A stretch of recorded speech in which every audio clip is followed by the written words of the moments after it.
vais a vivir una noche llena de misterios y leyendas. Ánimas al anochecer con Antonio S. Jiménez.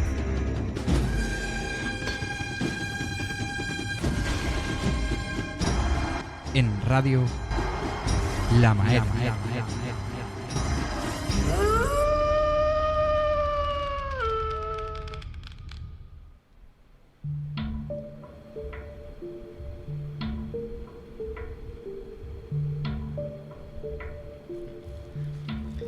Bienvenidos a la segunda entrega de Ánimas al Anochecer.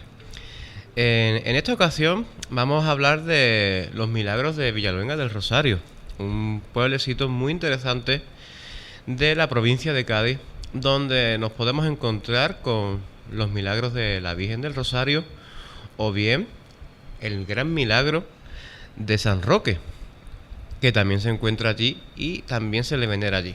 Luego hablaremos de 3 o 4 fantasmas que deambulan por Camposoto. La característica, pues que se encuentran todas muy cercas y todas son de imágenes femeninas. Y ya por último, pues entrevistaremos a Cristina Baturone, una amiga mía, compañera de grupo de investigación paranormal, y que es tan polifacética que me cuesta buscarle un adjetivo que la califique, porque podemos denominarla como espiritista, maestra de Reiki o investigadora paranormal, según como se quisiera ver.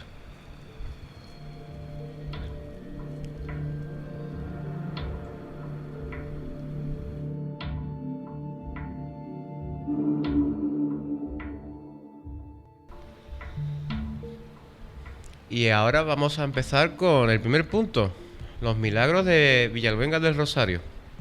Villaluenga del Rosario es un pueblo, la verdad, que muy interesante, de los más pequeños que hay en la provincia de Cádiz, y además para mi punto de vista y mi gusto, de los más hermosos que nos podemos encontrar.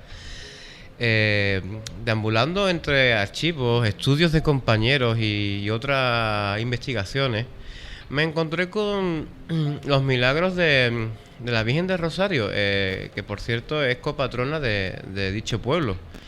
Las cosas que encontré, la verdad, que eran un poquito vagas e incluso demasiado fantasiosas. Habría que ponernos en circunstancia, en situación, para describir ese pueblo, porque el pueblo se encuentra ladera abajo de un gran tajo de piedra que cada X tiempo la piedra se va erosionando y rocas pues van cayendo como proyectiles al pueblo. Hasta ahí todo bien. El problema está cuando, observando los trabajos de otros compañeros, me topo con que se habla de que la Virgen del Rosario detuvo una enorme roca que iba a sepultar el pueblo. Me parecía un tema o una perspectiva muy fantasiosa. Tuve la suerte de poder ir en persona a investigar el pueblo, y allí hice grandes amigos entre los payollos, que son como se denominan a los que viven en Villaluenga. Y la verdad que me estuvieron contando la realidad, lo que ellos contemplaban como real.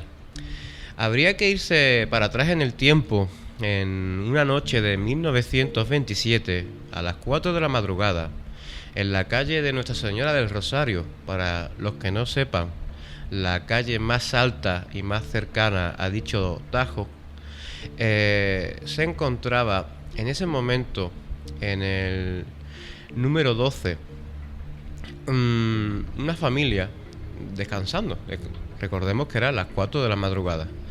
Y en ese momento una enorme roca se desprende como si fuera un proyectil y entra por el patio trasero de dicha casa. Esa casa, en ese 1927, pertenecía al entonces panadero del pueblo. La casa se derrumba obviamente por el proyectil, pero sus inquilinos se salvan. La piedra, para que nos podamos hacer una imagen mental, entró por el centro de la vivienda, a una de las alas, se encontraba el matrimonio y en la otra ala se encontraban los hijos. Es cierto que, bueno, uno de los hijos sí que se vio afectado por los escombros, pero sin embargo, al sacarlo de ahí, salió sano y salvo. Habría que avanzar en el tiempo y irnos a otras casas de la misma calle para encontrarnos con otros milagros. En este caso, no habría que irse muy lejos, sino que irse al número del 12, pasar al 11, y allí encontrarnos con el caso de una persona que en este caso se encontraba sola y tras caerle otro proyectil por el patio trasero y la casa derrumbarse, sale ileso.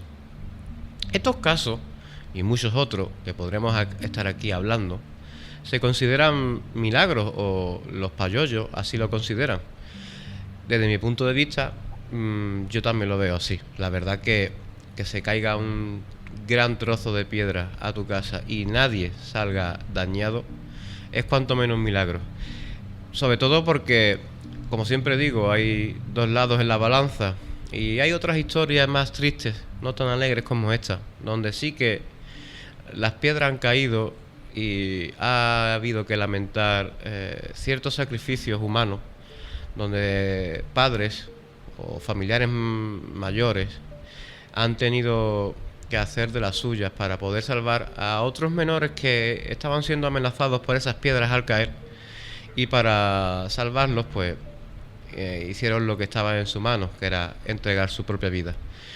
Pese a todo, podríamos también hablar de estos casos, aunque sean más tristes, también de milagros, ¿no? Porque al fin y al cabo esos hijos pues siguen a día de hoy hacia adelante y siguen aportando su granito de arena al pueblo.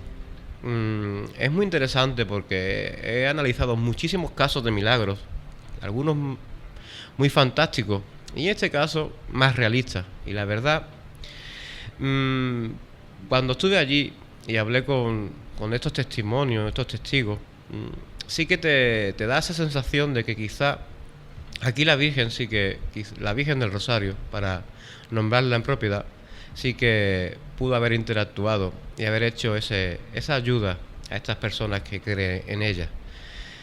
Para terminar con este pueblo, que pequeñito es, pero leyendas tiene, podríamos irnos a hablar de San Roque. San Roque es el otro copatrón del pueblo y es un santo que al fin y al cabo tiene su fama en otros lados, pero aquí también ha hecho de la suya.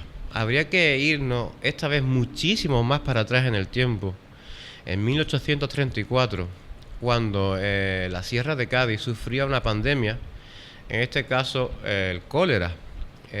Villaluenga fue de los únicos pueblos que salió de esa epidemia sin ningún contagiado. Me sorprendió bastante porque cuando fui a investigar este caso junto con el de la Virgen, acabábamos de salir del COVID, ¿no? De la pandemia del COVID, que bueno, es que aún seguimos, ¿no? Pero que ya podíamos viajar y estar conociendo o disfrutando de nuestro terreno, de nuestra provincia.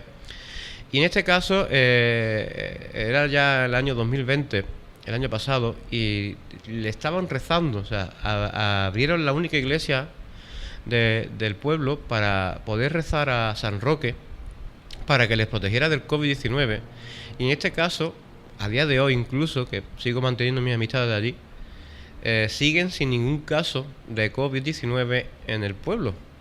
Parece ser que San Roque, tanto en 1834 con el cólera como a día de hoy con el COVID-19, sigue obrando sus milagros porque protege y parece ser que así lo hace a los payollos, porque a día de hoy, como digo, siguen sin un caso de COVID dentro del pueblo.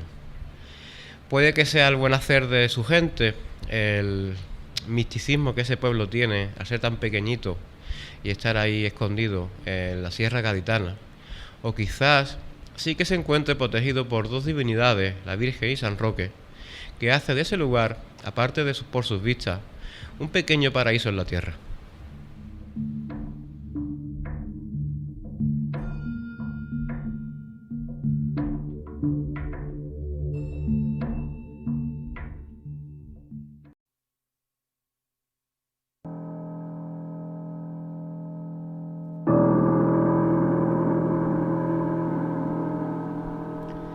Y ahora vamos con el caso de las 3 fantasmas de Camposoto. Bueno, 3 o 4, según como lo queramos interpretar.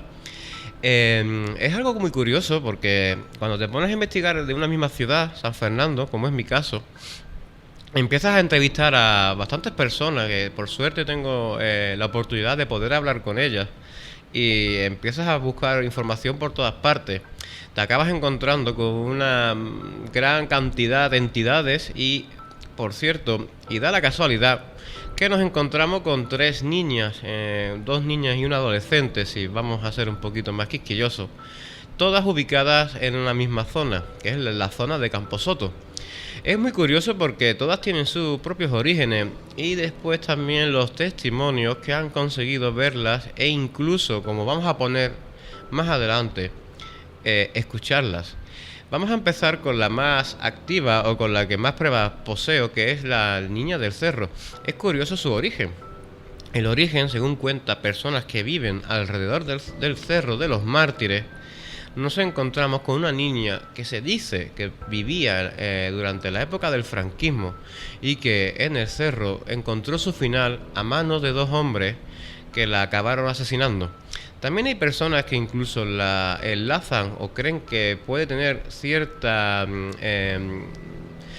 peso en la historia, que es con el árbol de los suicidas. Se cuenta que a día de hoy se cree que hay 2 suicidios en dicho árbol y uno pertenece a una niña que se encontraba jugando con una cuerda para hacerla a modo de columpio y sin querer acabó ahorcándose.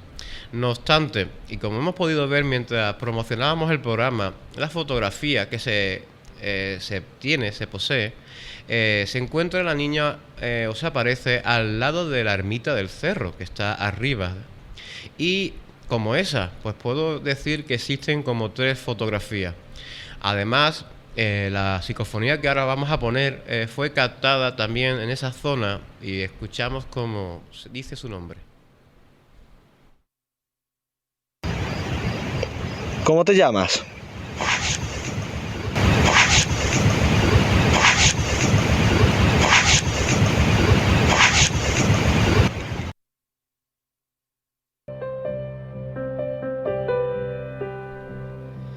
Yasmín o Yasmir, ahí quedó el debate en el grupo que por entonces yo pertenecía.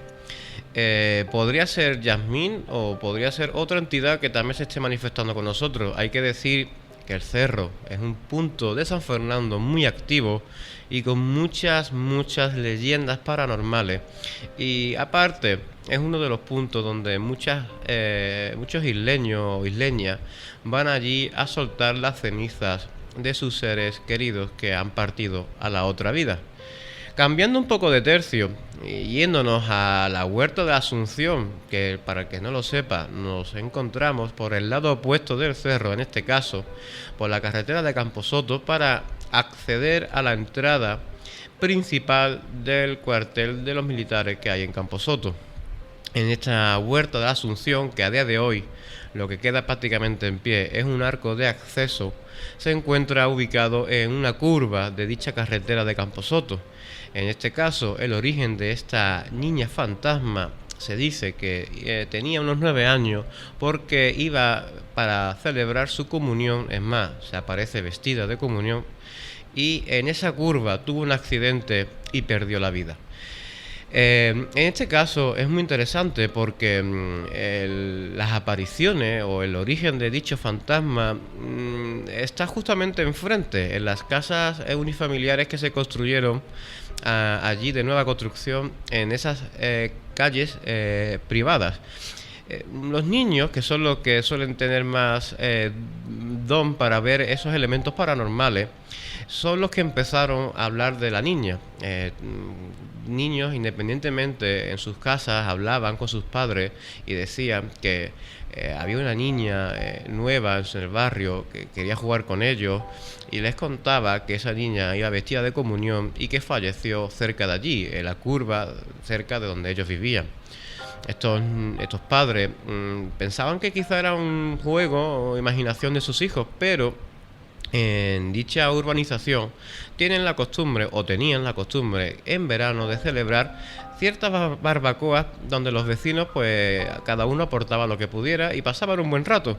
En estos temas, que ya va cayendo la noche, sale el tema de la niña y lo proponen unos padres y resulta que todos los padres de los demás niños también han escuchado hablar de esta niña fantasma y todos dicen lo mismo. Es más, hay incluso un vecino que afirmaba haberla fotografiado, pero curiosamente, como suele pasar en estos casos, cuando se buscan las pruebas, estas desaparecen. Sí es cierto, y habría que decir que en la década de los 50, los 60, esas zonas pues se encontraban más abandonadas, más alejadas del centro, y obviamente el tema del cableado eléctrico, la iluminación, el asfalto, eso era historia que a día de hoy es algo más normal, pero en esas épocas no.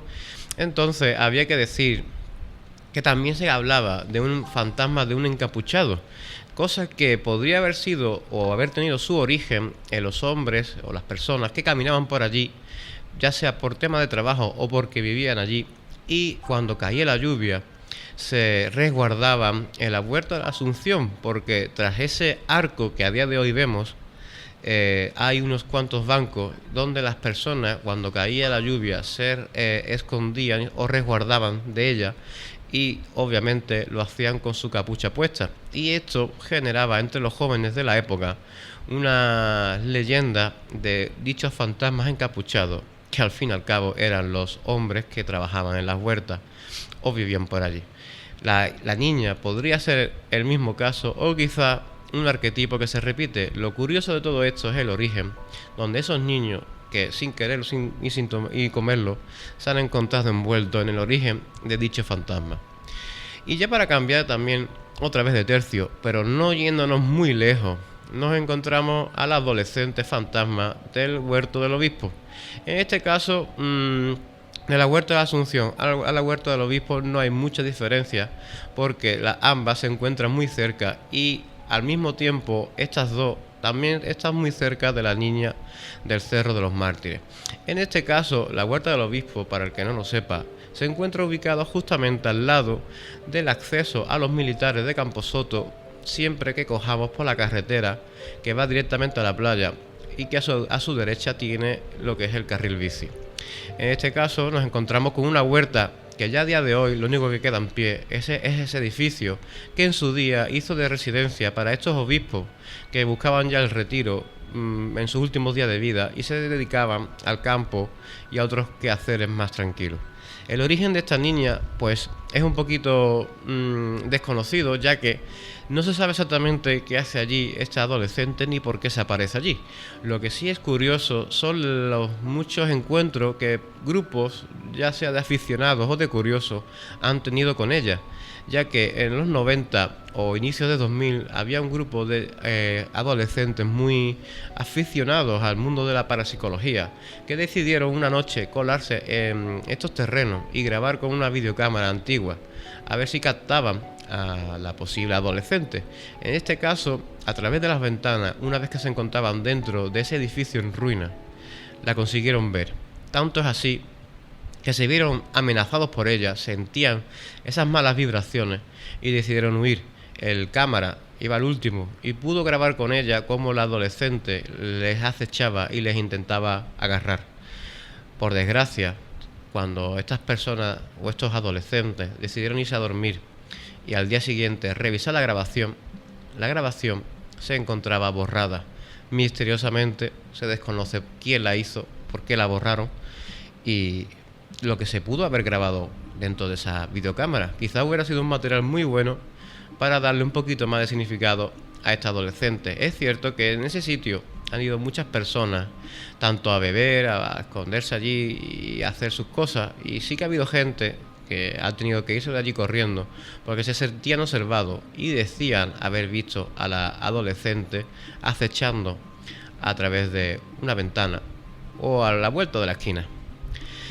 Habría que hacerle ya por último una mención honorífica a la chica de la curva. Esta sí que se encuentra un poquito más alejada, justamente antes de llegar a la rotonda de las banderas, junto a ese pequeño árbol que se encuentra en el carril bici, que hay gente que dice que es una chica, gente que dice que es una anciana, y que, bueno, ¿quién no conoce la leyenda de la chica de la curva, no?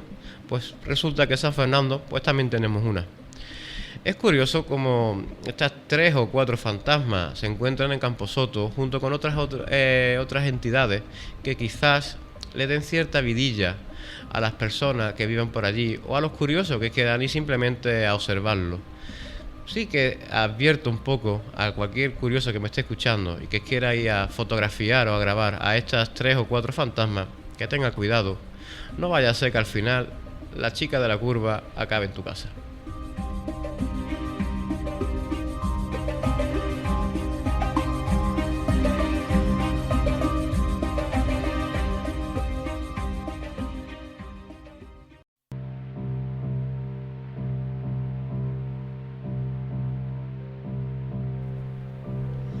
Y ya para terminar, estamos aquí con Cristina Baturone, como he dicho al principio del programa, una amiga, compañera de mi grupo de investigación paranormal AJIP, y una persona que me costaría describirla con un adjetivo. No sabría decir si investigadora, maestra de Reiki, espiritista.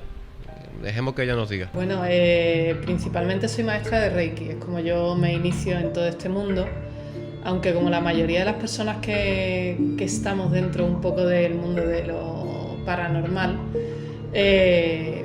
vengo viviendo experiencias desde que soy muy pequeña. Estas experiencias puede que sea lo que me llevara a formarme como maestra de Reiki, y a partir de ahí pues ya se va abriendo un mundo, porque vas entrando en el mundo de las terapias alternativas y esto te va llevando a compañeros que canalizan, y entonces te das cuenta de que, ostras, pues se parece a sensaciones y a historias que yo vivo. Otros compañeros que, oye, pues yo he hecho las cartas, y te das cuenta de que también es algo que vibra contigo. Así que, igual, ¿cómo definirme? Pues creo que estoy de acuerdo contigo. Hay muchas facetas en mí, principalmente maestra de Reiki y bueno, curiosa del mundo paranormal. Claro, porque acabas de describir el mundo paranormal como los investigadores paranormales, o al menos como yo lo entiendo. Después está lo de Reiki, las cartas, que es esoterismo, con un poquito de predicción del futuro. ¿Cómo lo compaginas todo a la hora de meterte en ese mundo paranormal tan amplio? A ver, mi visión puede que sea un poco contradictoria a lo que la gente entiende por lo que es el mundo paranormal, porque mi visión de todo este mundo es siempre desde una perspectiva de luz, de amor. La gente entiende el mundo paranormal como el espiritismo, que viene el fantasma y te mueve la mesa, el endemoniado y cosas parecidas, pero desde mi punto de vista el objetivo cuando yo entro en el mundo paranormal es el mismo que con el Reiki, es poner luz en aquello que parece necesitar luz, siempre desde que la otra parte quiera que esa luz le llegue.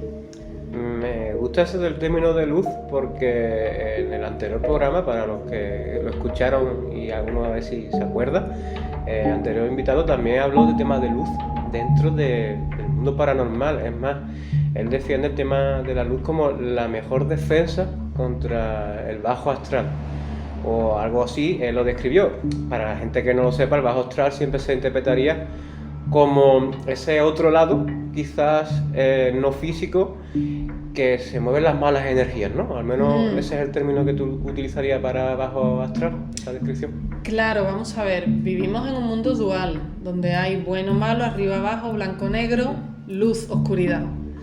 Entonces, dentro de la oscuridad, sí, vamos a llamarlo oscuridad, dentro de la oscuridad hay una serie de energías o vibraciones, y dentro de la luz hay otras.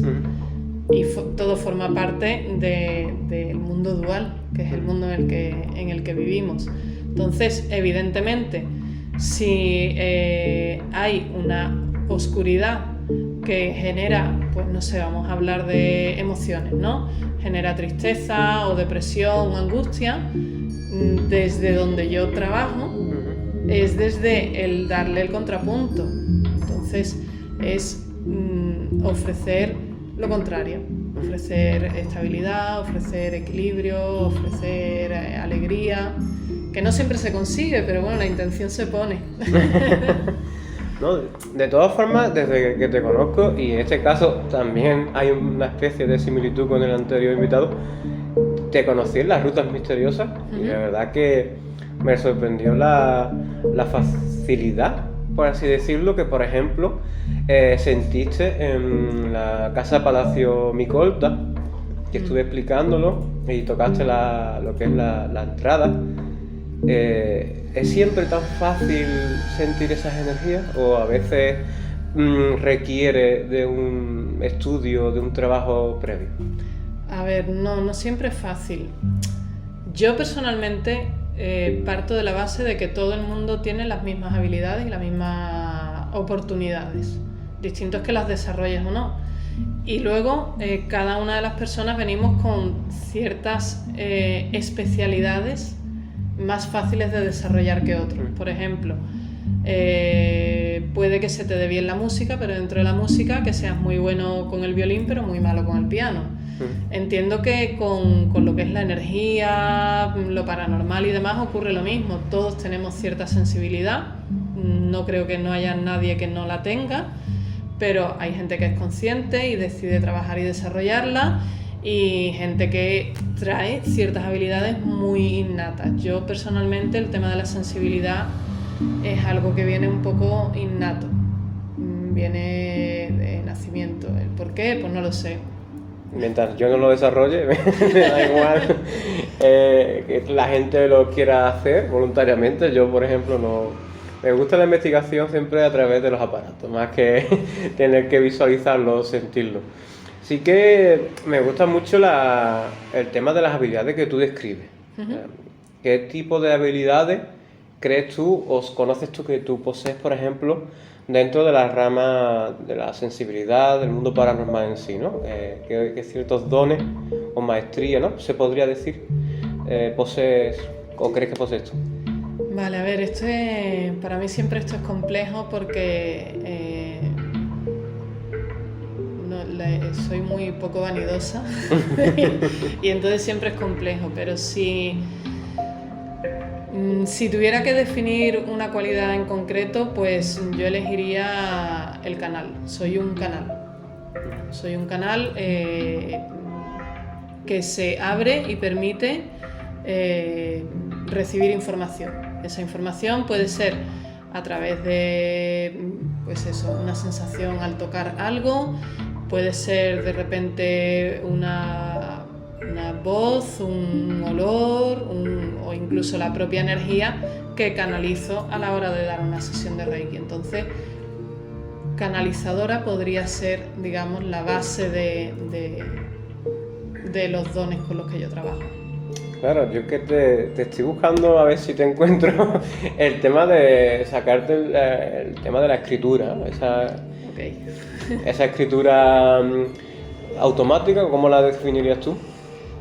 A ver, para mí es una forma de conversación. Sí, las personas lo definirían como escritura automática porque cojo un lápiz, cojo un papel y la información que de repente aparece en mi cabeza la escribo. Pero no es generada por ti, realmente no. Te la transmite energías, ¿no?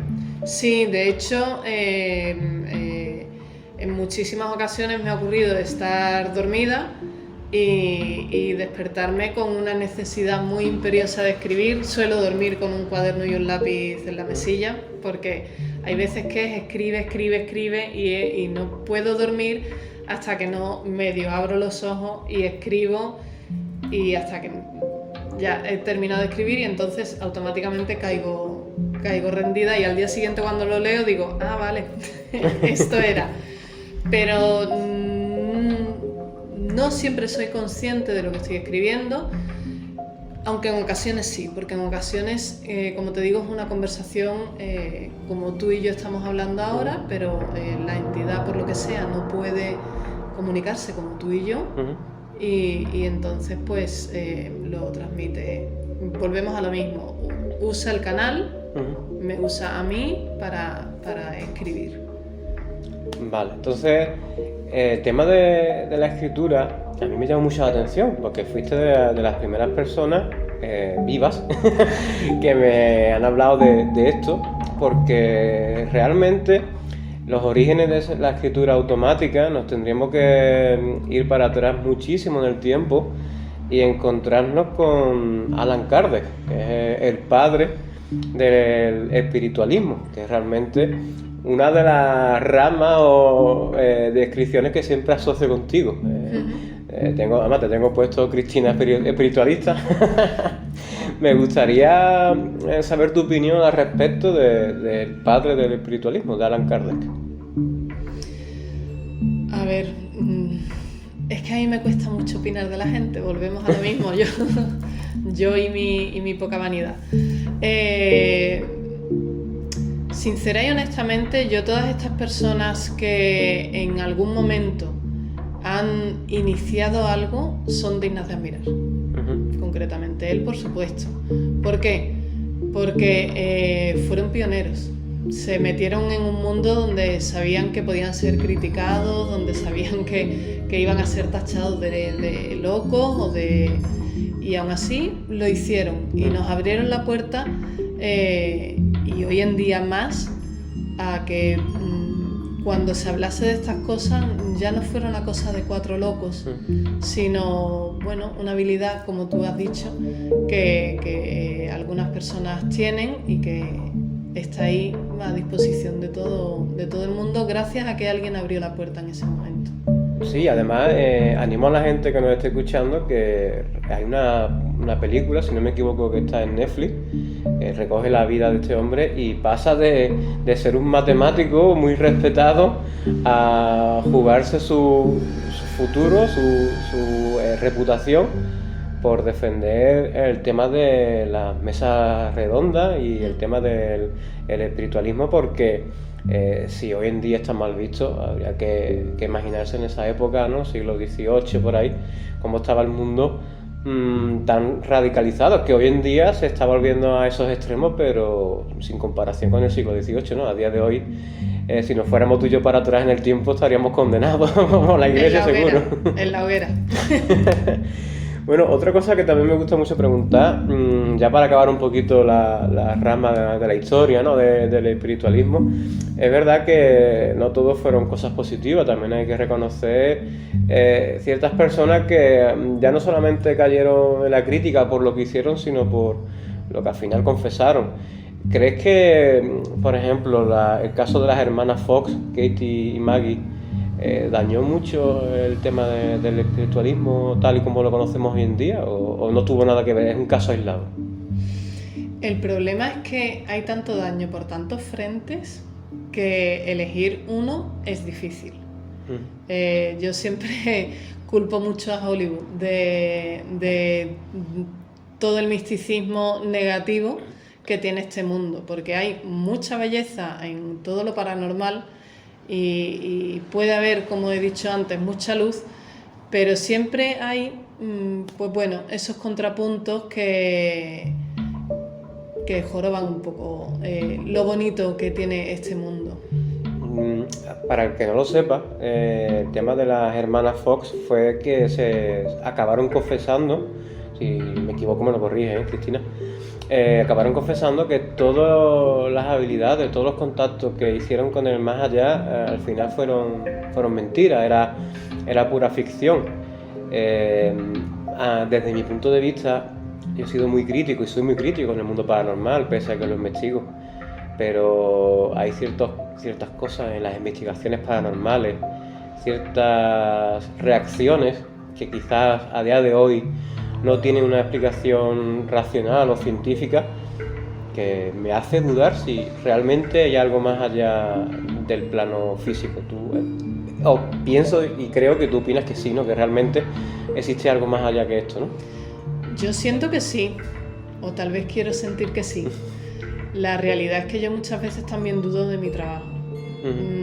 Y me gusta ponerlo en duda porque eso me ayuda a mejorarme cada día un poquito más y me ayuda a incluso no dejarme llevar por lo romántico místico del tema. Entiendo.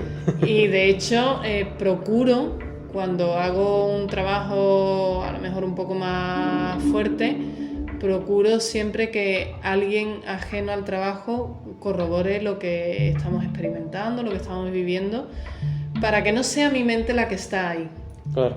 Para que haya un tercer punto de vista que no tenga nada que ver con la situación que se está produciendo y así pues darle un poco de fiabilidad a lo que estamos trabajando en ese momento. Eso es lo que a mí me gusta mucho y es verdad que al final tú intentas ser crítico con tu trabajo, nosotros al menos en el ámbito paranormal, ¿no? Por decirlo de alguna forma, entiéndase las comillas.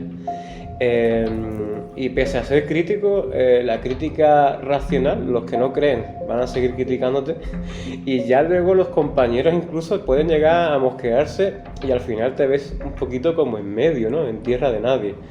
A mí me gusta mucho eso que has dicho, de buscar terceras opiniones o que haya gente diferente a ti que lo vea.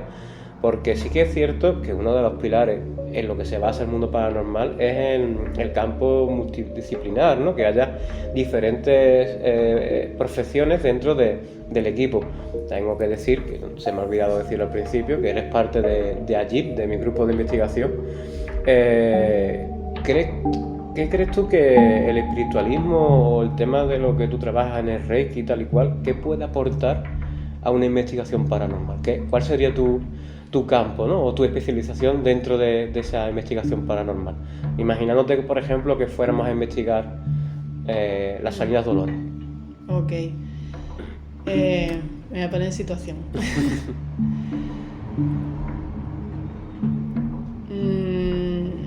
Mi aportación será más bien sensitiva. Mi aportación es... Quiero decir, vosotros lleváis la maquinaria. Efectivamente. Y a mí lo que me encantaría es que la maquinaria fuera esa tercera persona. El yo estar ahí en esa investigación. Lo bonito de esto es estar yo ahí en esa investigación y decirte, tengo una sensación de una imagen aquí, de una persona allí, y que fuera la máquina la que lo confirmara. O sea, digamos que mi canal o el canal que utilizan ellos a través de mí puede orientar hacia dónde movernos. Claro, porque hay que decir también, que tú lo comentaste antes, Hollywood ha hecho mucho daño. La gente se piensa que una persona sensitiva es los Rain Warren de esta saga de Warren y que vas a ver a la monja y vamos a verlo todo.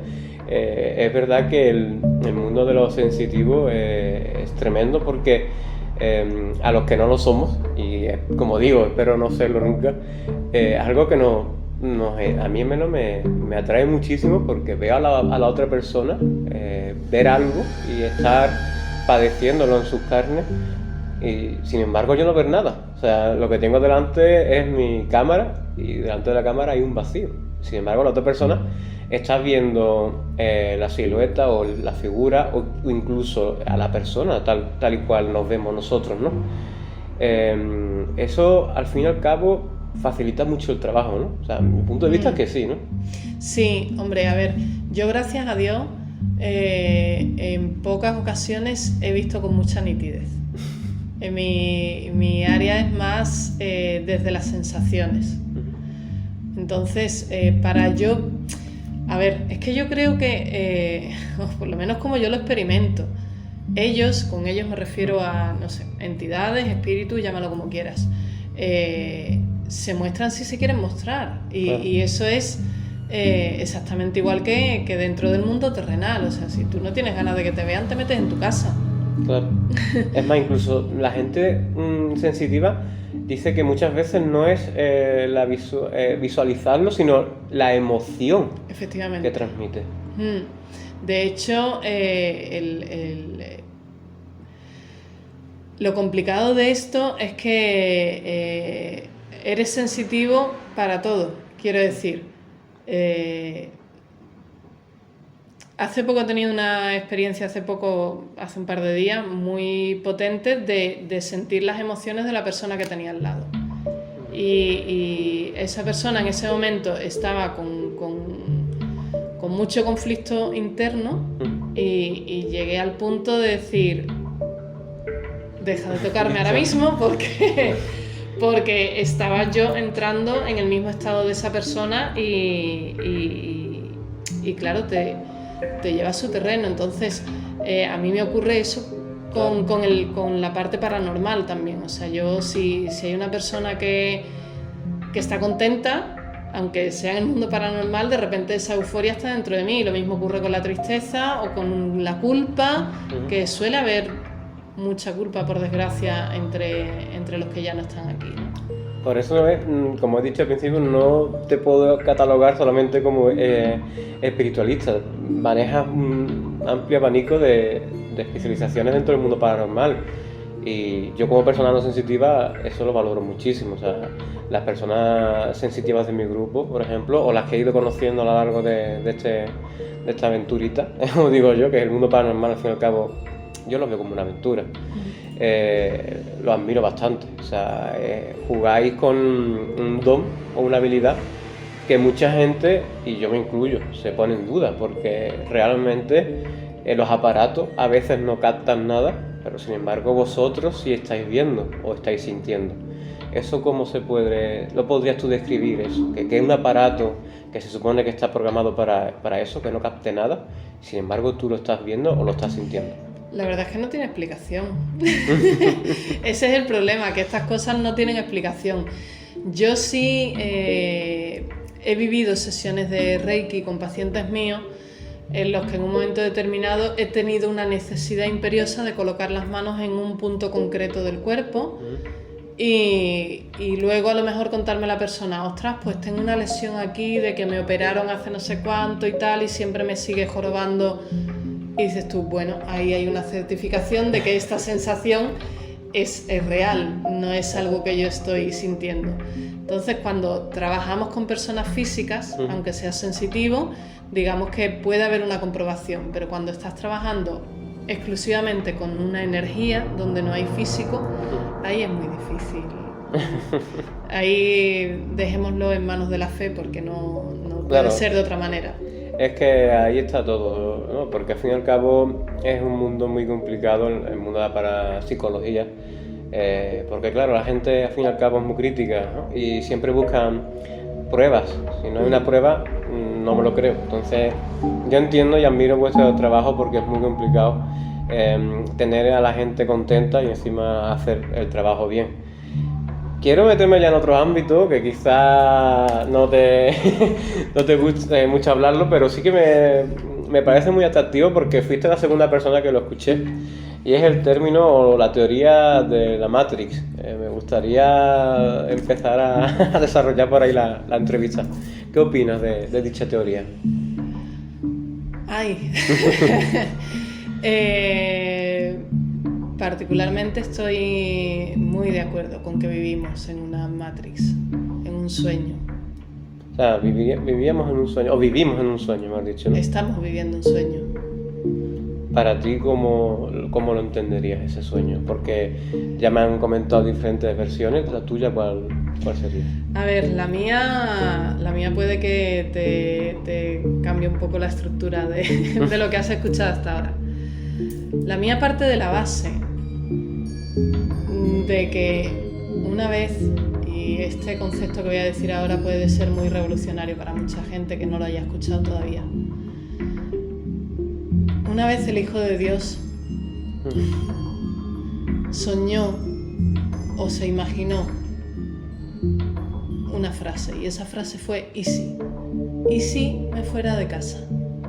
¿Y si explorara yo el mundo por mí mismo? Y ese ¿y si? Provocó todo esto, todo este mundo en el que estamos, todo este universo. Y la realidad es que ese ¿y si? Solo ocurrió en un atisbo de tiempo insignificante, con lo cual todo lo que estamos aquí viviendo en este momento ya ha ocurrido. Estaríamos entonces en una especie de círculo, ¿no? Que se repite. Sí, hasta que nos demos cuenta de que estamos durmiendo. Que lo único que tenemos que hacer es despertar. Entonces, todo lo que hemos hablado antes, del bajo astral o del mundo astral, el mundo físico, eso se desmoronaría entonces. Todo... Totalmente. Es parte de... A ver, claro, es que aquí viene lo complicado de mi personaje. Según lo que yo estudio, yo estudio sobre la no dualidad, estudio a maestros como Ramana Maharshi, Nisargadatta, Robert Adams, son maestros que trabajan sobre la no dualidad. Y según esto que yo estoy estudiando, yo solo soy un personaje dentro de una película que está siendo soñada. Entonces, todo lo que yo te he contado antes es parte del personaje Cristina. Y ese personaje en el sueño es real. Porque cuando tú estás durmiendo por la noche, tú no te paras en medio de un sueño nocturno y dices, ¿es real esto que estoy viendo? No, lo estás viendo y lo estás experimentando. Están los sueños lúcidos. Sí, ¿y por qué no tener un sueño lúcido con los ojos abiertos? Si nos ponemos así, eso entraríamos en el easy, ¿no? Otra vez, ¿no? Claro, claro. Entonces, a mí lo de los personajes me atrae mucho porque igual la otra persona también me lo comentó.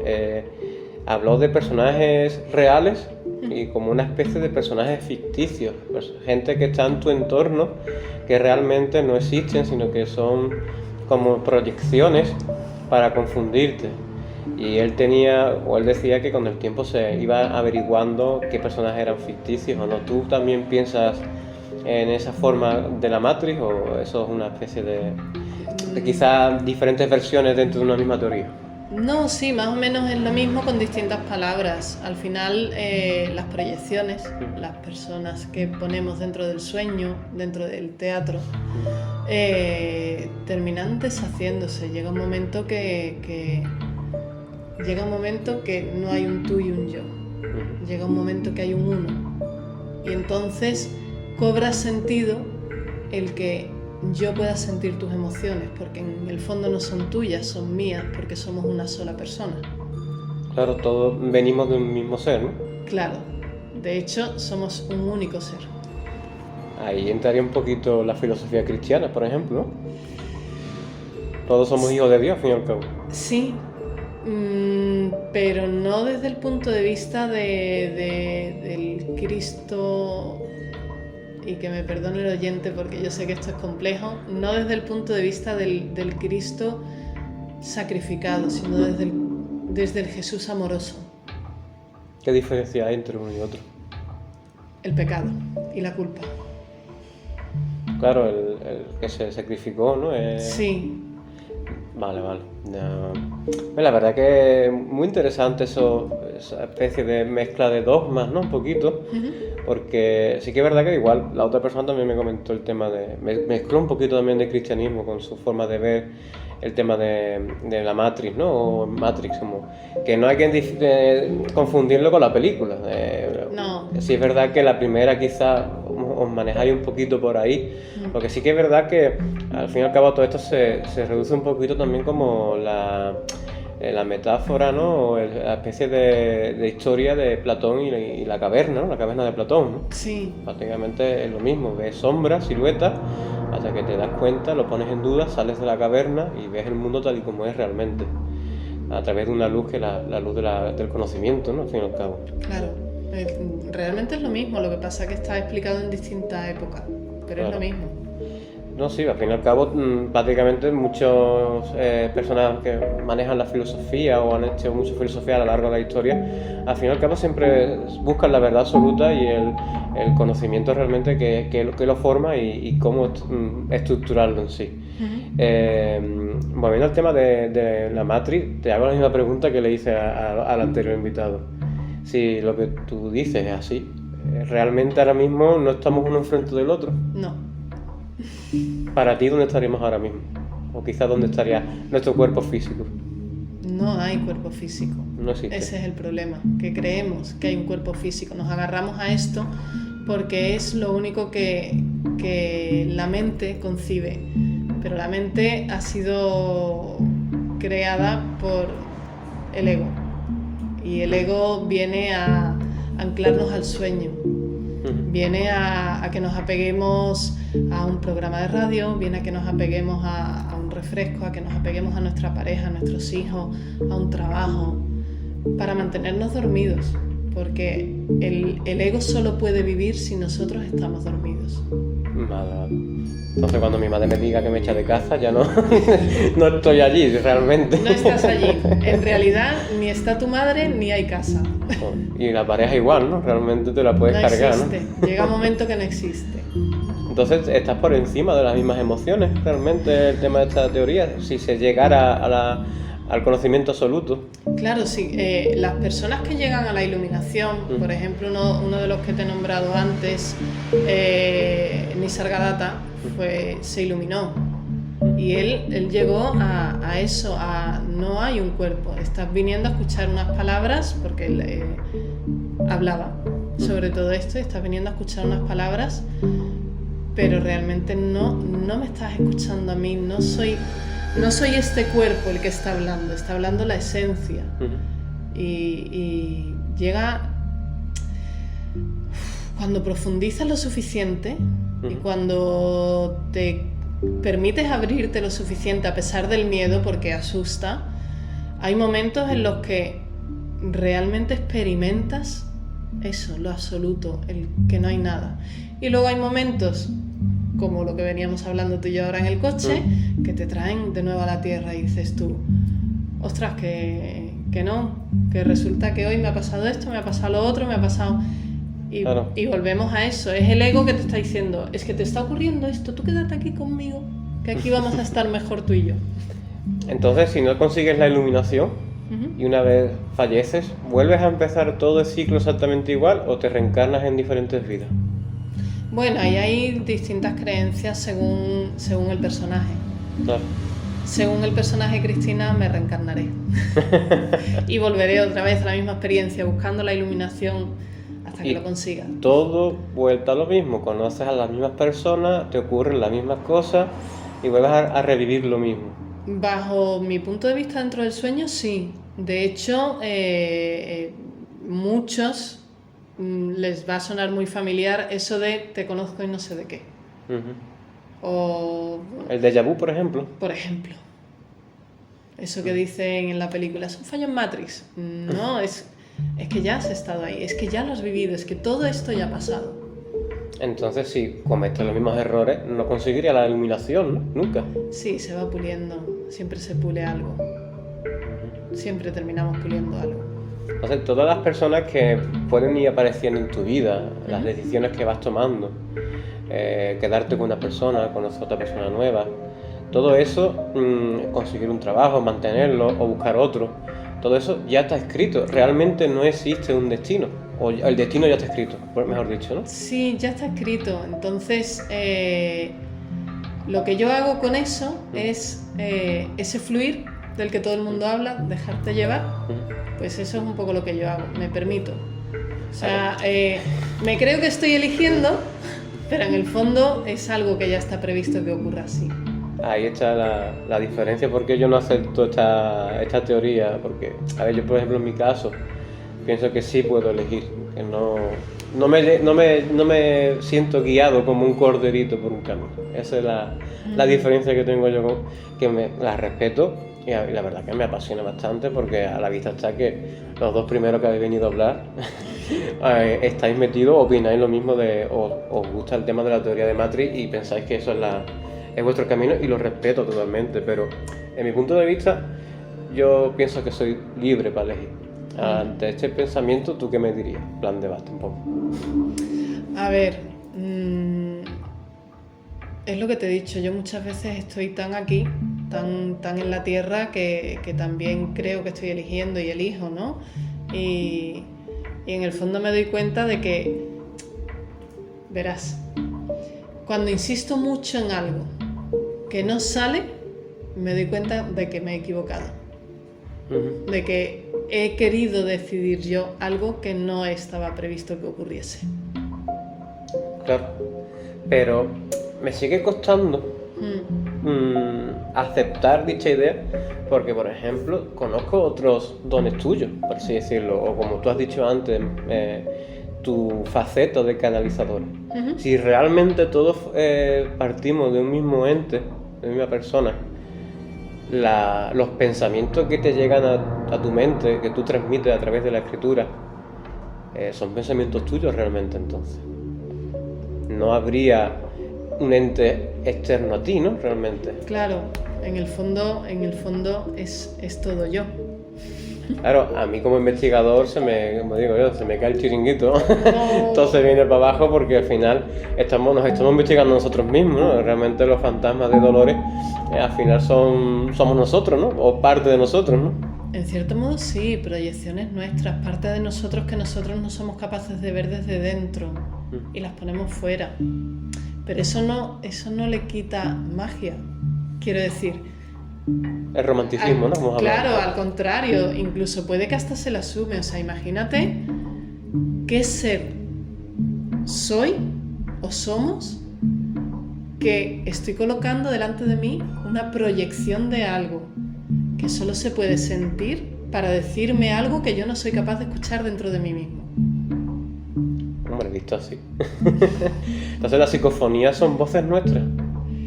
Según esta teoría, sí.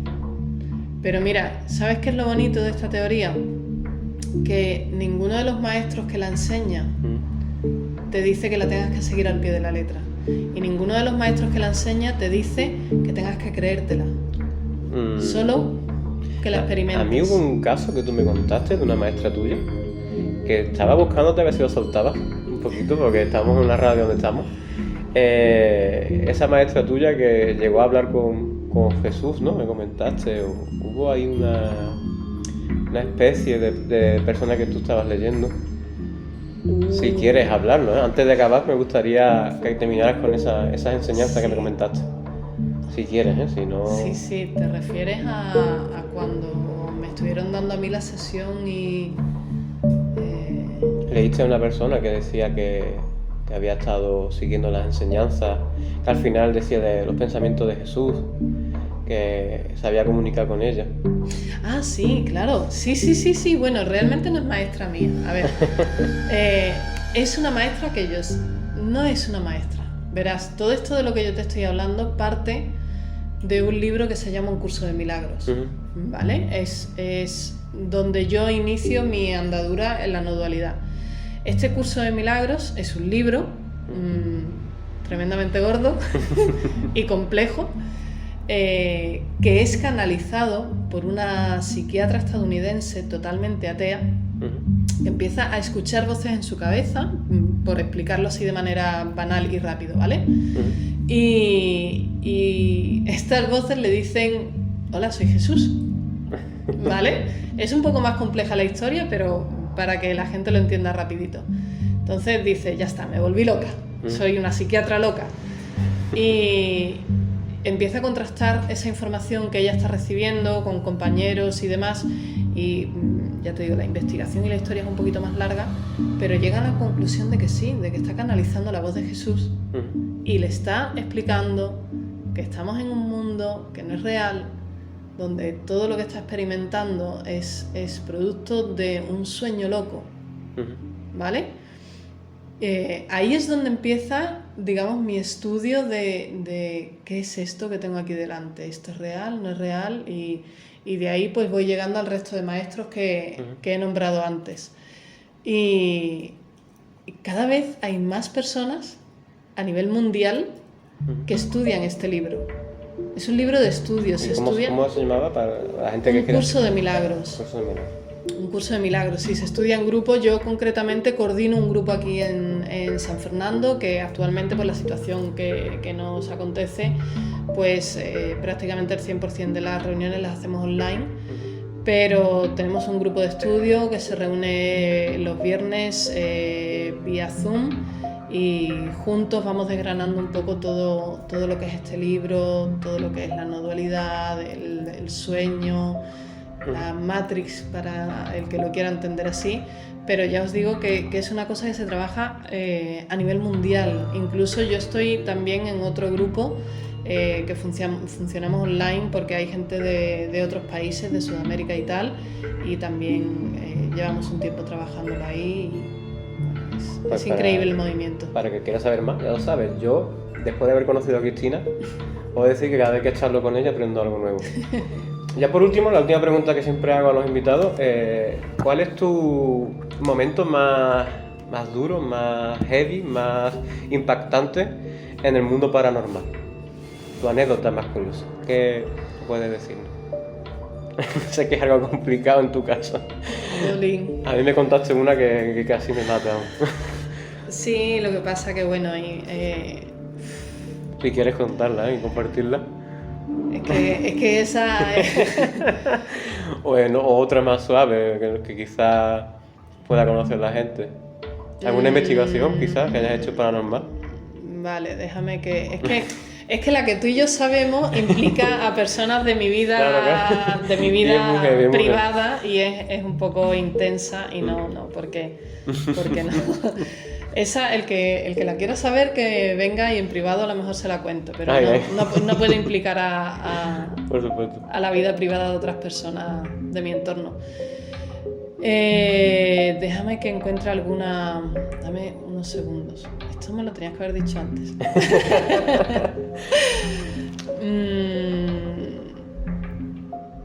Ok, sí. Dale. Vale. Bien. Esta, para corroborarla, pues tendríamos que tener aquí a una amiga mía, que yo sé que no le va a importar que cuente sobre esto. Hace unos 2 años más o menos, en un momento en el que ni estaba trabajando, ni estaba dando reiki ni nada, sentí una presencia, como si alguien me llamara, ¿ok? Había un bullicio muy grande, estaba entre medio de un montón de gente y sentí que alguien me llamaba. Y bueno, pues yo en ese momento seguí a lo que estaba haciendo, no le presté atención, pero resulta que a los 2 días esa voz que creí que me estaba llamando empezó a resonar en mi cabeza. Y entonces empecé a escribir, pues eso, ¿no? Esa información, empecé a escribirla y fue ir escribiendo y no sé. Resulta que cuando yo empiezo a partir de ahí doy una sesión de Reiki, de repente empiezo a ver una figura física, la veo con mucha claridad, de las pocas personas que yo he visto con claridad en el otro lado, digamos, y a partir de ahí empezamos a hablar, mantenemos conversaciones. Esta historia que me la has contado, me parece a mí. Sí, pero no voy a entrar en muchos detalles. Hacemos lo mismo, el que quiera saber más que me pregunte personalmente, pero voy a contar un poco la historia. El final es muy impactante, ¿eh? El final es impactante. Y muy bonito, y muy bonito. La cuestión es que se produce entre ese ser y yo una especie de relación que llego incluso a necesitar escribir en Facebook, y empiezo a hablar de este ser como el ángel de luz. En un momento determinado le nombro el ángel de luz porque me siento como muy bien en esa presencia. Hasta el punto de que una amiga mía, que en ocasiones también es canal, empieza a sentir esa presencia y a canalizarlo. Y entonces puedo hablar con él en forma física a través de esta amiga mía. Y concretamente hoy estaba revisando mi Facebook, cosas antiguas y tal, por el rollo este que me ha pasado, que me han hackeado la cuenta. y de repente lo curioso es que veo que el 8 de noviembre de 2019 publiqué mi última novela, y en esa novela hablo de este ser, hablo de esta comunicación justo al final del libro. Pues hoy me he dado cuenta de que justo 1 año después fue cuando conocí por primera vez a esta persona en el plano físico. Ha sido hoy y he dicho, no me lo puedo creer. Finalmente ese ser, por lo que sea, me estaba llamando y llegué a la conclusión de que era una proyección astral de una persona física que luego he podido conocer en persona, y hoy por hoy pues es una persona importante en mi vida. Y lo bonito es que no solo viví yo esa experiencia, sino que hay una amiga que estuvo conmigo durante todo el proceso y que llegó incluso ella a canalizar y como si la proyección astral de esta persona se hubiera metido en el cuerpo de ella y pudiéramos mantener una conversación física. Claro, por eso el mundo paranormal no siempre da cosas negativas, siempre, algunas veces son muy positivas. Mucho. Pues nada, Cristina, muchas gracias por haber venido, por haberte animado a pasarte por aquí y espero que hayas pasado un buen rato. Pues sí, ha estado genial. No soy todavía muy dado a hacer entrevistas, pero poquito a poco va la cosa mejor. Así que nada, muchísimas gracias y espero que te vea en la próxima investigación paranormal que hagamos. Hombre, por supuesto, ahí estaré. Un saludo a todos. Gracias.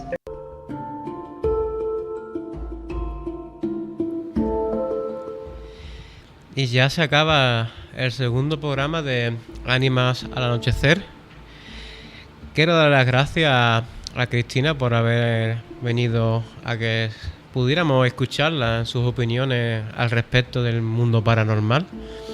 Gracias a todos los que habéis escuchado las leyendas y milagros de Villaluenga del Rosario, que os hayáis sentido identificados o hayáis sentido temor por las chicas fantasmas de Camposoto. Y bueno, quiero deciros que aparte de colaborar aquí en Radio La Maera, también hago mis rutas en Rutas Misteriosas, donde trato las leyendas de San Fernando por la calle Real, desde un punto de inicio hasta el otro del final. Es viernes y sábado, por si os interesa veniros y escuchar y vivir en directo lo que son las leyendas urbanas. Y en Halloween, el 30 y el 31 de octubre, realizaremos una experiencia paranormal en el Cerro de los Mártires, donde podéis sentir lo que es una investigación paranormal en directo y poder quizás encontrar a la chica del Cerro de los Mártires o cualquier otra de las múltiples leyendas que por esos lares recorren, ya sea de noche o de día. En este caso pues serán actividades obviamente nocturnas, que es lo que más nos gusta a todos. Y nada más, nos vemos en el siguiente programa de Ánimas al Anochecer.